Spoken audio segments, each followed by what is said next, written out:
A 50-cent lesson in persistence. Shortly after Mr. Derby received his degree from the University of Hard Knocks and had decided to profit by his experience in the gold mining business, he had good fortune to be present on an occasion that proved to him that no does not necessarily mean no. One after he was helping his uncle grind wheat in an old fashioned mill, the uncle operated a large farm on which a number of colored sharp crop farmers lived. Quality the door was open and a small colored child, the daughter of tenant, walked in and took her place near the door. The uncle looked up and saw the child and barked at her roughly. What do you want? Mickey, the child replied, my mommy say send her 50 cent. I'll not do it, the uncle retorted. Now you run on home. Yes, say, the child replied, but she did not move. The uncle went ahead with his work, so busily engaged that he did not pay enough attention to the child to observe that she did not leave. When he looked up and saw her still standing there, he yelled at her, I told you to go on home, now go, or I'll take a switch to you. The little girl said yes, but she did not budge an inch.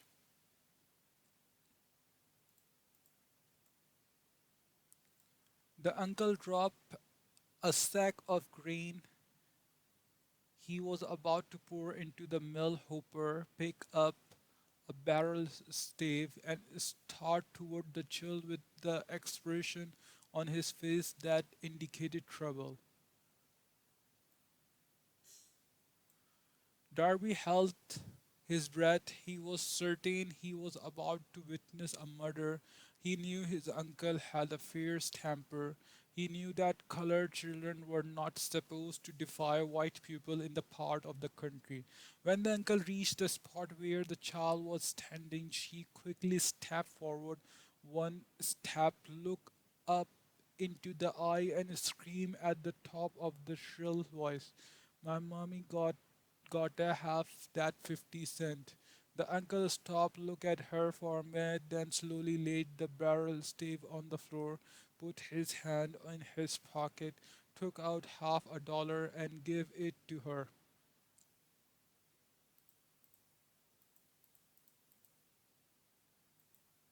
The child took the money and slowly back towards the door, never talking her taking her eye off the man whom he had just conquered. After she had gone, the uncle sat down on a box and looked out the window into space for more than a minute. He was pondering with eye over the wiping he had just taken. Mr. Derby Took was doing some thinking that was the first time in all his experience that he had seen a colored child deliberately master an adult white person. How did she do it? What happened to his uncle that caused him to lose his fierceness and become a docile as a lamb? What strange power did this child use that made her master over her superior? These and other similar questions flashed into Derby's mind, but he did not find the answer until years later he told me the story.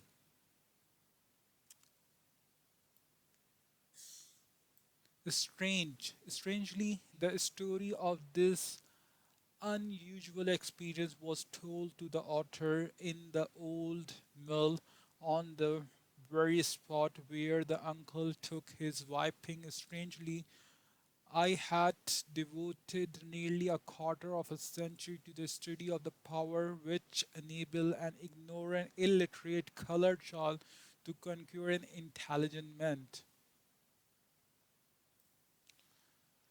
As we stood there in that musty old mill, Mr. Derby repeated the story of the unusual conquest and finished by asking, "What can you make of it?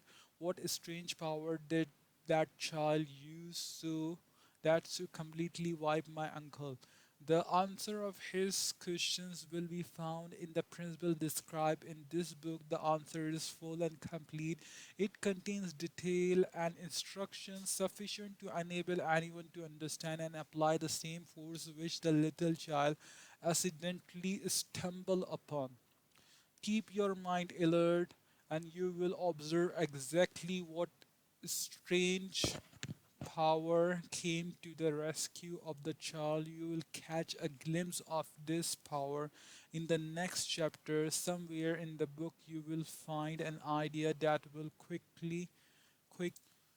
quicken your repetitive power and place at your command for your own benefit. This same irresistible power, the awareness of this power may come to you in the first chapter, or it may flash into your mind in some subsequent chapter. It may come in the form of a single idea, or it may come in the nature of a plan or purpose again. It may cause you to go back into your past experience of failure or defeat, or bring to the surface some lesson by which you can regain all that you lost through defeat.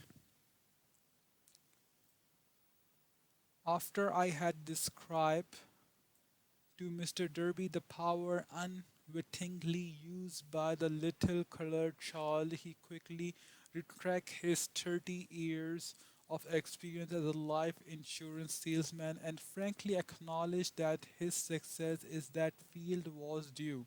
So, no small degree to the lesson he had learned from the child, Mr. Derby pointed out. Every time a prospect tried to bow me out without buying, I saw that child standing there in the old mill, her big eyes glaring in defiance, and I said to myself, I gotta make this sale. The better portion of all sales I have made were made after people had said no.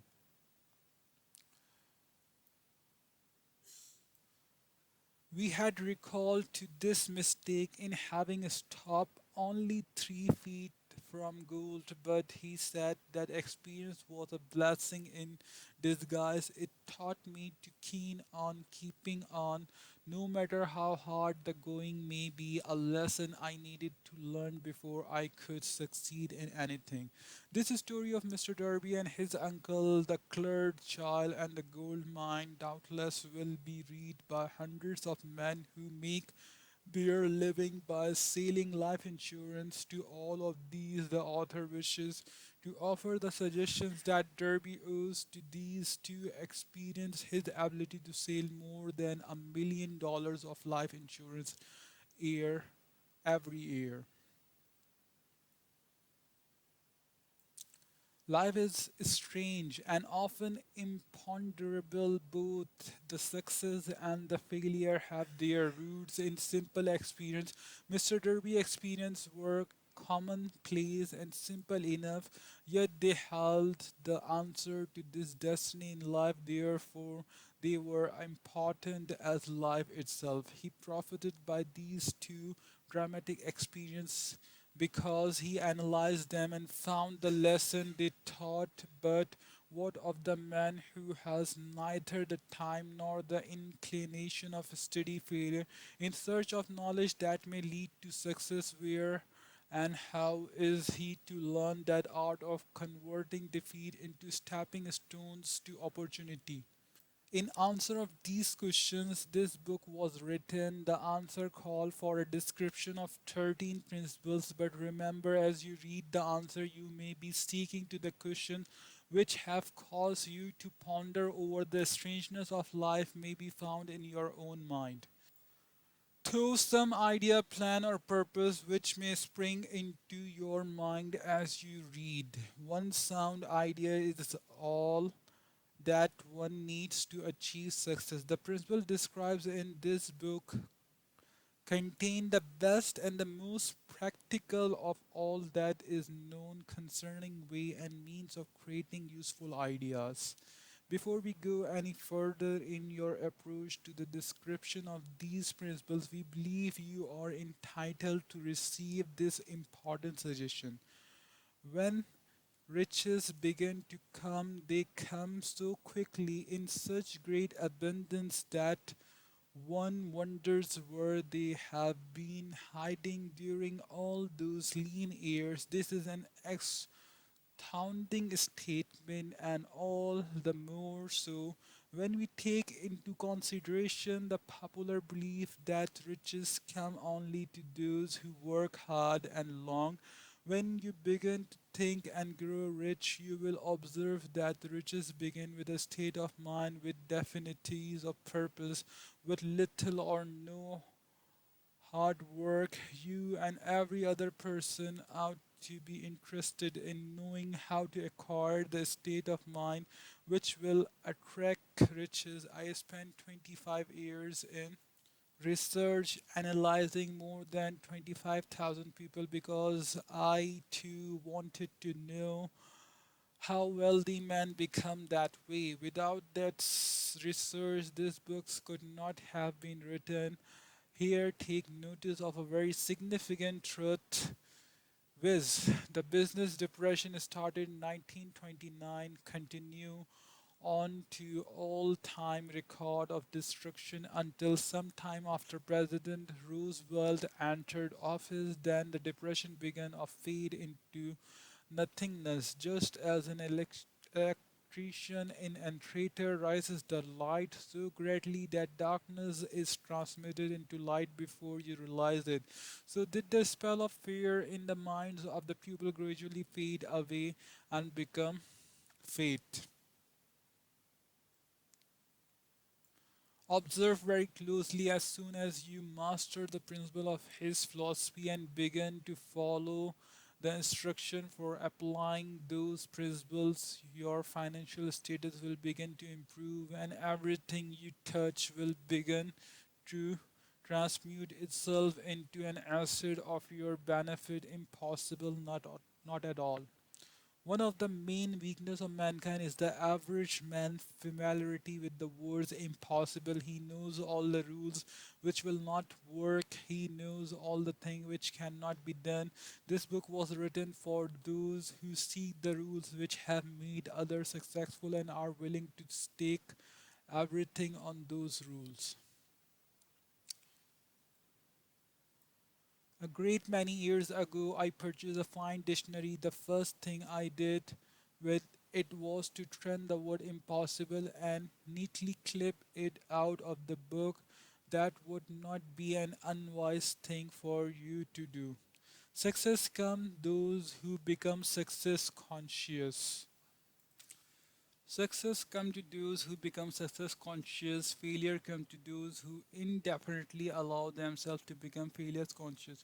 The object of this book is to help all who seek it to learn the art of changing their mind from failure conscious to success conscious. Another weakness found in altogether too many people in the habit of measuring everything and everyone by their own impressions and beliefs. Some who will read this will believe that no one can think and grow rich. They cannot think in terms of richness because their thought habits have been steeped in poverty, with misery and failure and defeat. Their unfortunate people remind me of a prominent Chinese who came to America to be educated in American ways. He attended the University of Chicago. One day, President Harper meets this young Oriental on the campus, stopped to chat with him for a few minutes, and asks what had impressed him as being the most noticeable characteristics of American people. Why the Chinaman exclaimed, "The cure silent of your eyes are of slant. What do you What do we say about the Chinese? We refuse to believe that which we do not understand. We foolishly believe that our own limitation are the proper measure of limitation. Sure, the other fellow eyes are off slant because they are not the same as our own. Millions people look at the achievement of Henry Ford after he has arrived and envy him because of his good fortune or luck or genius or whatever it is that they credit for Ford fortune. Perhaps one person in every 100,000 knows the secret of Ford's success, and those who do not know are too modest or too reluctant to speak of it. Because of its simplicity, a single transaction will illustrate the secret perfectly. A few years back, Ford decided to produce his own famous V8 motor. He chose to build an engine with the entire eight cylinder cast in one block and instructed his engineer to produce a design for the engine. The design was placed on paper, but the engineer agreed to a man that it was simply impossible to cast an eight cylinder gas engine block in one piece. Ford said produce it anyway, but they replied it impossible. Go ahead, Ford commanded, and stay on the job until you succeed, no matter how much time is required. The engineer went ahead. There was nothing else for them to do if they were to remain on the Ford staff. 6 months went by, nothing happened. Another 6 months passed, and still nothing happened. The engineers tried every conceivable plan to carry out the order, but the engineers tried every conceivable plan to carry out the order, but the thing seemed out of the question impossible. At the end of the year, Ford checked with his engineer again. They informed him they had found no way to carry out his order. Go right ahead, said Ford. I want it and I'll have it. They went ahead and then as if by a stroke of magic, the secret was discovered. The Ford determination had won once more. The story may not be described with minute accuracy, but the substance of its correct deduce from it you would wish to think and grow rich. The secret of the Ford millions, if you can, you will not have to look very far.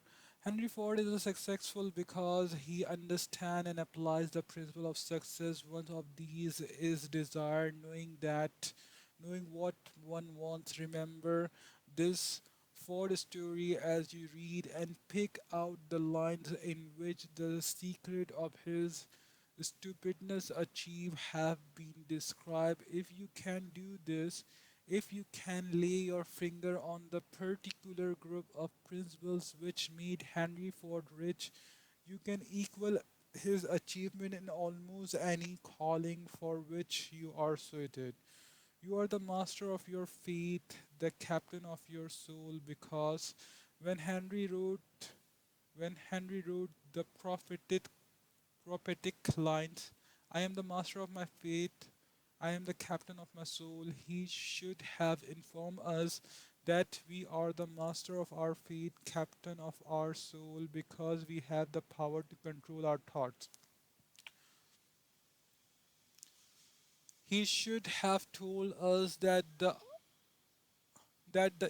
ether in which this little earth floats, in which we move and have our being, is a form of energy moving at an inconceivable high rate of vibration, and the ether is filled with a form of universal power which adopts itself to the nature of the thought we hold in.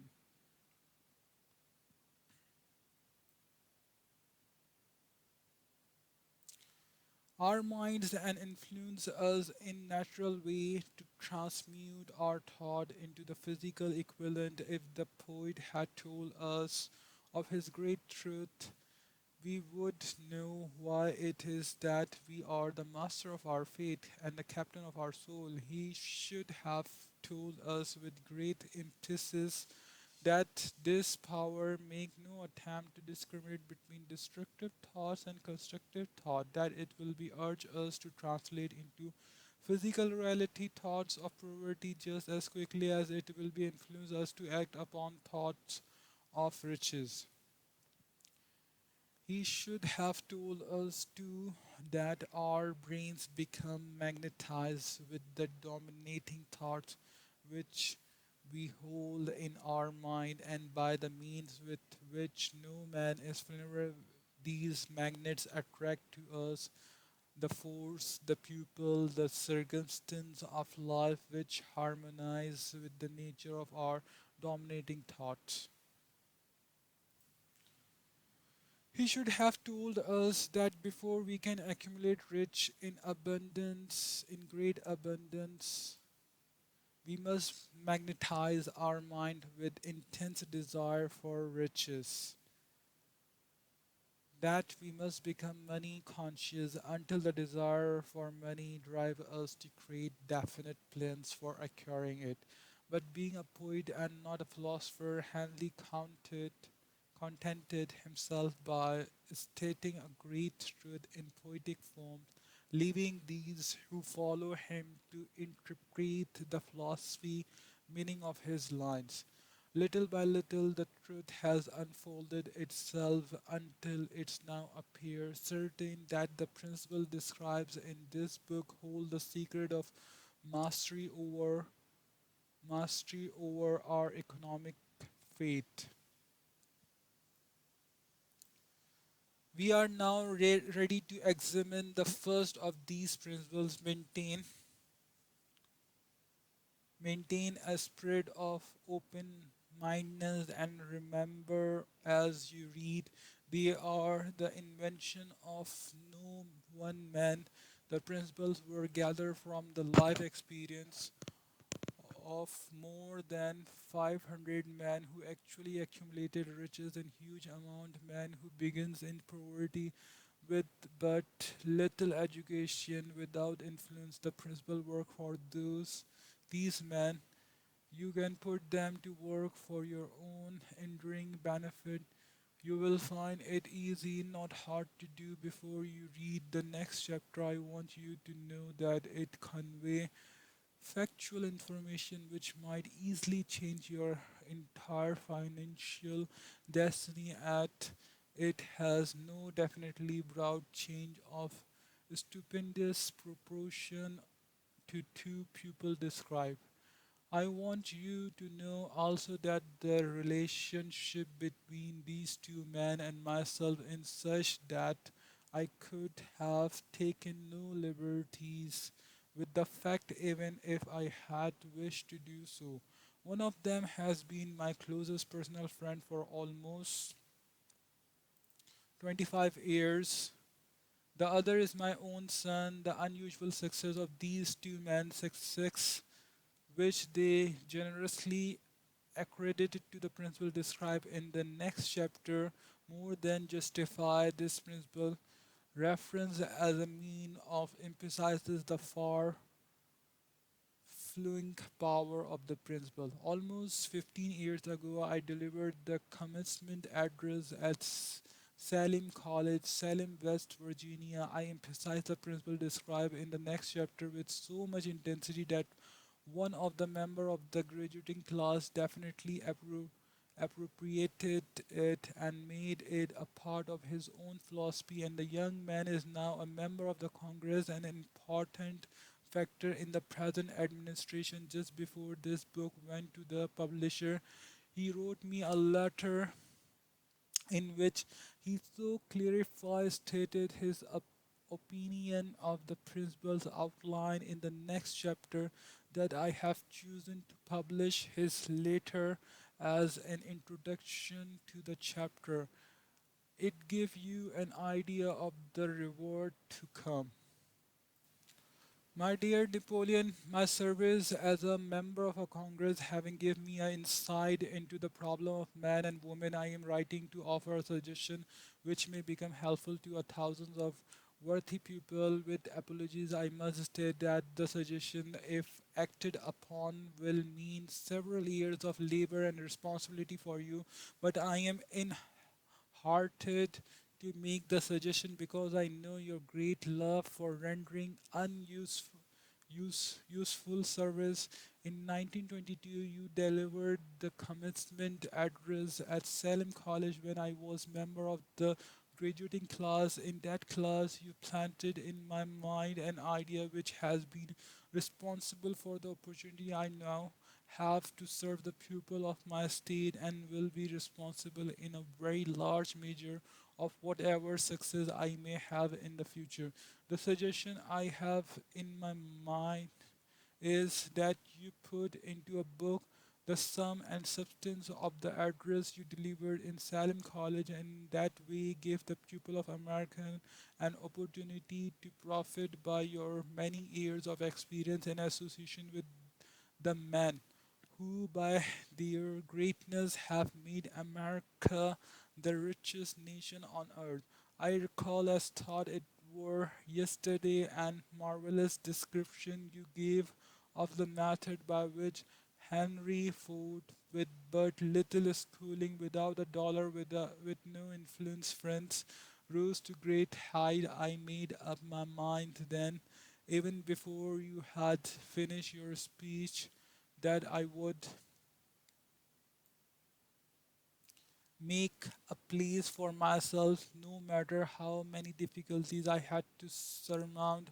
Thousands of young people will finish their schoolings this year and within the next few years, every one of them will be seeking just such a message of practical encouragement as the one I receive from you. They will want to know where to turn, what to do to get started in life. You call them, you can tell them because you have helped to solve the problem of so many people. If there is any possible way that you can afford to render so great service, many may I offer the suggestion that you include with every book one of your personal analysis chart in order that the purchaser of the book may have the benefit of a complete self inventory indicating, as you indicated to me years ago, exactly what is standing in the way of success. Such a service as this, providing the readers of your book with a complete, unbiased picture of their faults and their virtues, would means to them the difference between success and failure. The service would be priceless. Millions of people are now facing the problems of staging a comeback because of the depression, and I speak from personal experience when I say I know these earnest people would welcome the opportunity to tell you their problems and to receive your suggestion for the solution. You know the problem of those who face the necessity of beginning all over again. There are thousands of people in America today who would like to know how they can convert ideas into money. People who must start at scratch without finance and recoup their losses. If anyone can help them, you can. If you publish the book, I would like to own the first copy that comes from the press, personally autographed by you. With best wishes, believe me, cordially yours, Jennings Randolph.